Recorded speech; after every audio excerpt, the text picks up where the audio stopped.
Hello everyone, मैं सचिन विश्वकर्मा। आज के इस वीडियो में मैं आपके लिए क्रॉप इम्प्रूवमेंट सेकंड रबी क्रॉप के कुछ इंपॉर्टेंट ऑब्जेक्टिव क्वेश्चंस लेकर आया हूं, जो कि प्रीवियस ईयर में पूछे गए थे। इसका पीडीएफ पाने के लिए आप हमारे टेलीग्राम चैनल को ज्वाइन कर सकते हैं, जिसकी लिंक आपको डिस्क्रिप्शन बॉक्स में मिल जाएगी। तो चलिए वीडियो को शुरू करते हैं। पहला क्वेश्चन है, लेयर तेलों को कहा जाता है। LEAR oil are referred to as. LEAR का फुल फॉर्म होता है लो इरूसिक एसिड रेपसीड, यानी जो सरसों का तेल होता है उसमें लो इरूसिक एसिड होता है, उसे लेयर तेल कहा जाता है और इसे कहा जाता है सिंगल लो या सिंगल जीरो। ऑप्शन ए इसमें करेक्ट हो जाएगा। लेयर तेलों को सिंगल लो या सिंगल जीरो कहा जाता है। अगला क्वेश्चन है, कैनोला शब्द को रेपसीड की उन किस्मों के रूप में संदर्भित किया जाता है जिसमें होता है, यानी जो रेपसीड की कुछ ऐसी किस्में हैं जिसमें कुछ ऐसे लक्षण पाए जाते हैं, कुछ ऐसे तत्व पाए जाते हैं जिनके लिए कैनोला शब्द प्रयोग किया जाता है। The term canola is referred to as rapeseed cultivar that contain, यानी ऑप्शन ए है तेल में 2% से कम इरूसिक एसिड, ऑप्शन बी है 30 माइक्रोन मोल पर ग्राम से कम ग्लाइकोसिनोलेट्स। तो इसमें ये दोनों जो है पाए जाते हैं, तो उसे कहा जाता है कैनोला। तो ऑप्शन सी इसमें करेक्ट हो जाएगा। अगला क्वेश्चन है, मटर में एंड्रोसियम होते हैं। ऑप्शन ए है 9+1 पुंकेसर डाइएडल्फस कंडीशन में, ऑप्शन बी है 9+1 पुंकेसर मोनोएडल्फस, और ऑप्शन सी है 10 पुंकेसर मोनोएडल्फस, और ऑप्शन डी है उपयुक्त में से कोई नहीं। तो मटर में 9+1 डाइएडल्फस कंडीशन में पुंकेसर पाए जाते हैं। अगला क्वेश्चन है, आलू की फसल का उद्गम केंद्र है। ऑप्शन ए है न्यू गिनी, ऑप्शन बी है पेरू और बोलीविया के एंडीज पर्वत, ऑप्शन सी है उत्तरी अमेरिका, और ऑप्शन डी है उत्तरी भारत। तो जो आलू की फसल का उद्गम केंद्र है वो है पेरू और बोलीविया के एंडीज पर्वत। अगला क्वेश्चन है, आलू के बारे में निम्नलिखित में से कौन सा कथन सही है? Which of the following statement is correct about potato? Option A है यह एक वार्षिक पौधा है जिसमें छोटा यानी 1 से 2 फीट सीधा और शाखित तना होता है। ऑप्शन बी है टर्मिनल लीफलेट के साथ इसकी मिश्रित पत्तियां 1 से 2 फीट लंबी हो सकती हैं। ऑप्शन सी है आलूकंद एक भूमिगत तने का एक बढ़ा हुआ भाग होता है जो एक स्टोलेन के अंत में पैदा होता है, और ऑप्शन डी है उपयुक्त सभी। तो इसमें ऑप्शन डी करेक्ट हो जाएगा, क्योंकि ये सभी लक्षण जो है आलू में होते हैं। अगला क्वेश्चन है, आलूकंद रूपात्मक रूप से है। The potato tuber is morphologically, option A है एक मांसल तना है जिसमें कलियां और कच्छ छोटे पैमाने पर पत्तियों की तरह आंखें होती हैं। ऑप्शन बी है कंद पर आंखें वास्तव में पार्श्व शाखाओं द्वारा समर्थित अल्प विकसित पत्ती के निशान हैं। ऑप्शन सी है प्रत्येक आंख में कम से कम 3 कलिकाएं होती हैं जिनमें अगले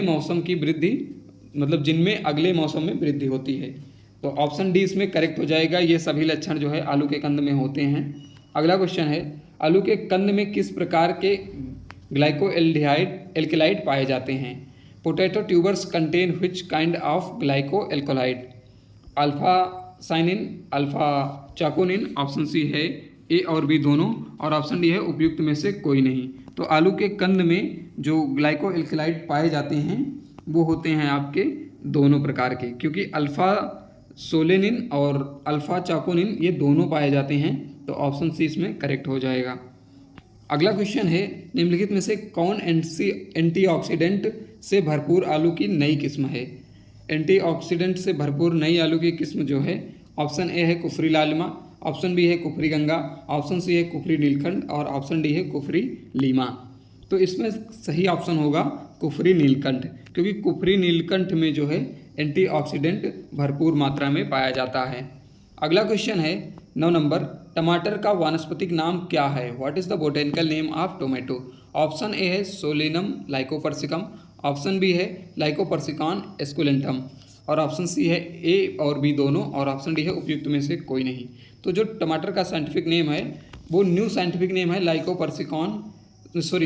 सोलेनम लाइकोपर्सिकम, और लाइकोपर्सिकम एस्कुलेंटम ये पुराना नाम है। तो दोनों है इसका वनस्पतिक नाम। तो ऑप्शन सी इसमें करेक्ट होगा, ए और बी दोनों।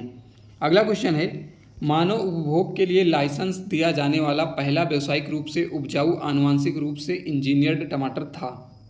The first commercially grown genetically engineered tomato to be granted a license for human consumption was? Option A है फ्लेवर सेवर टमाटर, ऑप्शन बी है फिश टमाटर, ऑप्शन सी है नीला टमाटर और ऑप्शन डी है उपयुक्त में से कोई नहीं। तो जो पहला लाइसेंस दिया जाने वाला टमाटर है आनुवंशिक रूप से इंजीनियर टमाटर, वो है फ्लेवर सेवर टमाटर। ऑप्शन ए इसका करेक्ट है। अगला क्वेश्चन है टमाटर का उत्पत्ति केंद्र है, centre of origin of tomato.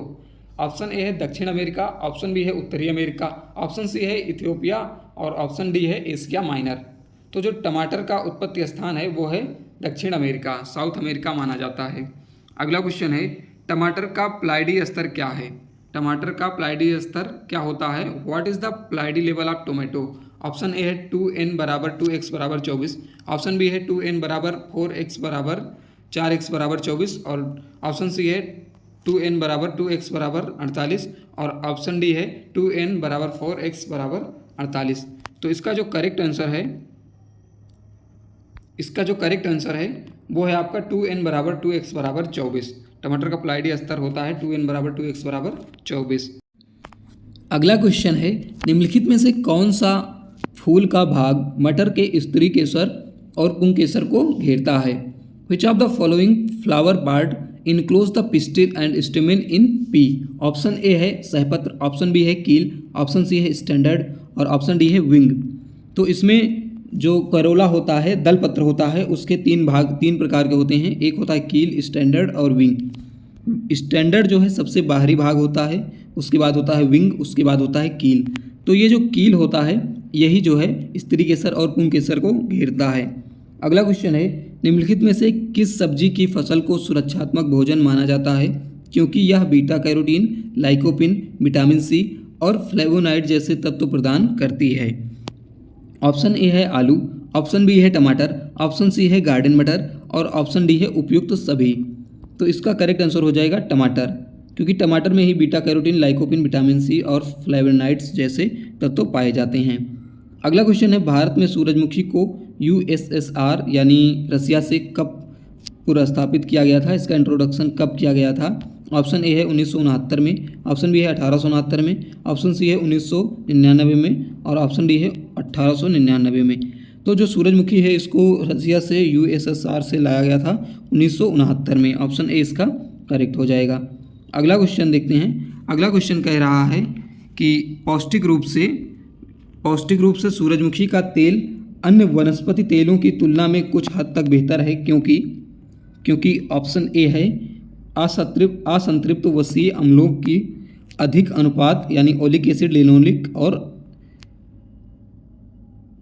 Linolenic acid पाया जाता है। और अगला है कम संतृप्त वसीय अम्लों पॉमिटिक और स्टीयरिक एसिड पाया जाता है। और अगला है ए और बी दोनों। तो इसका जो करेक्ट आंसर होगा वो हो जाएगा ए और बी दोनों, क्योंकि ये दोनों जो है वो सूरजमुखी के तेल में पाए जाते हैं। अगला क्वेश्चन है सूरजमुखी का उद्गम स्थान है, origin place of sunflower is. Option A है उत्तरी अमेरिका, ऑप्शन बी है सोवियत संघ, ऑप्शन सी है स्पेन और ऑप्शन डी है दक्षिण अफ्रीका। तो सूरजमुखी का उद्गम स्थान है ये है नॉर्थ अमेरिका, उत्तरी अमेरिका। अगला क्वेश्चन है हेलियोथेस एनुअस का प्लाइडी स्तर क्या है। ऑप्शन ए है 2n बराबर 2x बराबर 34, ऑप्शन बी है 2n बराबर 2x बराबर 68, ऑप्शन सी है 2n बराबर 4x बराबर 34 और ऑप्शन डी है 2n बराबर 4x बराबर 68। तो हेलियोथेस एनुअस और जो सूरजमुखी होता है उसका प्लाइडी स्तर होता है 2n बराबर 2x बराबर 34। अगला क्वेश्चन है सूरजमुखी का पुष्पक्रम है। The inflorescence of sunflower is a. Option A है कैपिटोलम हेड, ऑप्शन बी है पेनिकल या ईयर, ऑप्शन सी है टेसल और ऑप्शन डी है उपयुक्त सभी। तो जो सूरजमुखी का पुष्पक्रम होता है वो होता है कैपिटोलम या हेड। जो पेनिकल या ईयर होता है ये होता है आपका राइस का और ये होता है टेसल मक्के का। अगला क्वेश्चन है सूरजमुखी एक घटना को दर्शाता है जिसे डैश कहा जाता है, क्या कहा जाता है, जिसमें विकासशील हेड सुबह पूर्व का सामना करते हैं और सूर्य की गति का पालन करता है और शाम को पश्चिम की ओर घूम जाता है। इस प्रक्रिया में पत्तियां और अनैच्छिक खंड दोनों शामिल होते हैं। इसे क्या कहा जाता है। ऑप्शन ए है हेलियोट्रॉपिज्म, ऑप्शन बी है फोटोट्रॉपिज्म, ऑप्शन सी है ए बी दोनों और ऑप्शन डी है उपयुक्त में से कोई नहीं। तो इसे कहा जाता है हेलियोट्रॉपिज्म। ऑप्शन ए इसका करेक्ट होगा। अगला क्वेश्चन है 1920 के दशक की शुरुआत में तेल की मात्रा को लगभग 30% से बढ़ाकर वर्तमान में 50% से अधिक करने के लिए सूरजमुखी में अत्यधिक सफल प्रजनन विधि है। कौन सी है? ऑप्शन ए है संकरोज प्रजनन, ऑप्शन बी है समूह चयन, ऑप्शन सी है संचय की पुष्टोवॉइड विधि और ऑप्शन डी है उपयुक्त सभी। तो इसका करेक्ट आंसर है संचय की पुष्टोवॉइड विधि। इस विधि के द्वारा जो है 30% से बढ़ाकर 50% किया गया है सूरजमुखी में तेल की मात्रा को। अगला क्वेश्चन है, भारत में 3 सबसे बड़े मटर उत्पादक राज्यों के संदर्भ में निम्नलिखित में से कौन सा क्रम सही है? पंजाब, उत्तर प्रदेश, हरियाणा, उत्तर प्रदेश, मध्य प्रदेश, पंजाब, उत्तर प्रदेश, पंजाब, हरियाणा और पंजाब, उड़ीसा, उत्तर प्रदेश। तो इसका सही जो क्रम है वो है आपका उत्तर प्रदेश, मध्य प्रदेश और पंजाब। इन्हीं तीनों में ज़्यादातर जो मटर है वो उगाई जाती है। अगला क्वेश्चन है, 1 हेक्टेयर क्षेत्र के लिए ट्रू पोटैटो सीड यानी TPS की बीज दर है। ऑप्शन ए है 100 ग्राम, ऑप्शन बी है 250 ग्राम, ऑप्शन सी है 500 ग्राम और ऑप्शन डी है 1000 ग्राम। तो इसका करेक्ट आंसर है 100 ग्राम। 100 ग्राम TPS की ज़रूरत पड़ती है 1 हेक्टेयर में। अगला क्वेश्चन देखते हैं 24 नंबर, गार्डन मटर का वानस्पतिक नाम है। गार्डन मटर का वानस्पतिक नाम है। ऑप्शन ए है pisum sativum variety arvense, option B है पाइसम सटाइवम वैरायटी कॉटन्स, पाइसम सटाइवम वैरायटी हॉर्टेंस और ऑप्शन डी है पाइसम सैकेमम वैरायटी हॉर्टेंस। तो इसका जो करेक्ट आंसर है वो है पाइसम सटाइवम वैरायटी हॉर्टेंस। ये गार्डन मटर का वानस्पतिक नाम है। अगला क्वेश्चन है, आलू का सबसे गंभीर रोग है potato leaf roll virus, early blight, late blight या बैक्टीरियल विल्ट। तो जो आलू का पोटैटो का सबसे ज़्यादा गंभीर रोग होता है वो होता है लेट ब्लाइट। ऑप्शन सी इसमें सही है, लेट ब्लाइट होता है सबसे गंभीर रोग। अगला क्वेश्चन है, आलू के कंद हरे रंग के दिखाई देने के कारण होता है। किसके कारण आलू का जो हरा रंग है वो होता है? कैरोटीनाइड के कारण, जेंथोफिल के कारण या एंथोसाइनिन के कारण। तो जो आलू में हरा रंग होता है वो सोलेनिन के कारण होता है, इनमें से किसी के कारण नहीं होता है। तो ऑप्शन डी इसमें सही होगा, उपयुक्त में से कोई नहीं। अगला क्वेश्चन है, गन्ने की खोई का उपयोग के उत्पादन के लिए किया जाता है। किसके उत्पादन के लिए किया जाता है? ऑप्शन ए है गर्मी और बिजली, ऑप्शन बी है कागज़ बनाने, ऑप्शन डी है डिस्पोजल खाद्य कंटेनरों के निर्माण और ऑप्शन डी है उपयुक्त सभी। तो गन्ने की खोई का उपयोग सभी बनाने के लिए किया जाता है, ऑप्शन डी इसमें सही होगा। अगला क्वेश्चन है, भारतीय गेहूं और जौ अनुसंधान संस्थान कहाँ स्थित है? तो ये है करनाल, हरियाणा में। करनाल, हरियाणा में भारतीय गेहूं और जौ अनुसंधान संस्थान Indian institute of wheat and barley research स्थित है। अगला क्वेश्चन है, गेहूं के दाने के मध्य में मध्यवक्र अक्ष को कहते हैं? Central zigzag axis of wheat pinnacle is called culm, shoot, rachis या क्राउन। तो इसे रैचिस कहा जाता है। जो उसका पुष्पक्रम होता है उसमें ऐसा ऐसा पाया जाता है तो उसे रैचिस कहा जाता है। अगला क्वेश्चन है, आलू के पौधे में लगने वाले फल को कहते हैं? The potato plant bears fruit is called ball, caryopsis, capsule या ड्रूप। तो आलू के जो पौधे में फल लगता है उसे बॉल कहा जाता है। तो इस वीडियो में इतना ही। अदर क्वेश्चंस आपको नेक्स्ट वीडियो में मिल जाएंगे।